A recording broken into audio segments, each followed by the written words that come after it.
MicroStrategy is a Ponzi scheme, but that doesn't mean it's going to end or fail. And in fact, I'm extremely bullish on it. So let's break this down. MicroStrategy, now known as Strategy, holds a massive amount of Bitcoin.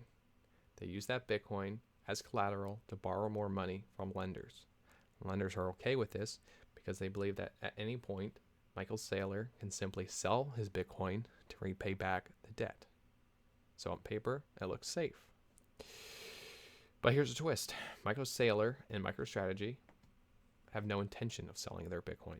They will not sell their Bitcoin to pay back their debt. They will simply pay off their debt by issuing more debt. New loans will be used to pay back the old loans. And this cycle goes on and on. And this is the very definition of a Ponzi scheme, where old money is paid out by new money. This will continue to work, and I don't see this stopping anytime soon. Why? Well, let's look at the United States government, who's in a similar situation, but worse situation. The government has to print money and borrow money because they have so much debt. When they pay back their old debts plus interest, they use the money that they either printed or borrowed. But they're not really paying back their debts. They're simply rolling the debts indefinitely. As long as the United States keeps printing and borrowing, their system will survive. And if that system can hold, so can strategy.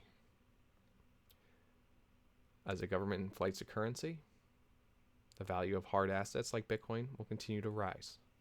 And since strategy holds Bitcoin, their collateral goes up in value.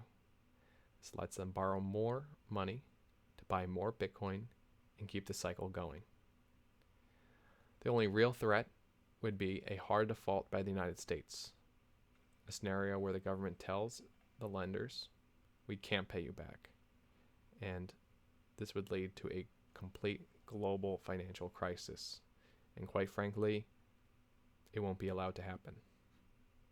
So, yes, MicroStrategy is a Ponzi scheme, but it's backed by appreciating collateral, unlike the United States government. As long as the Bitcoin keeps rising in value and the Fed keeps printing money, strategy is in a very powerful position. In the world of Ponzi economics, they may just be the smartest player at the table. If you found this breakdown helpful, hit the like, subscribe, and notification bell, and leave a comment. Is MicroStrategy smart, or are they reckless?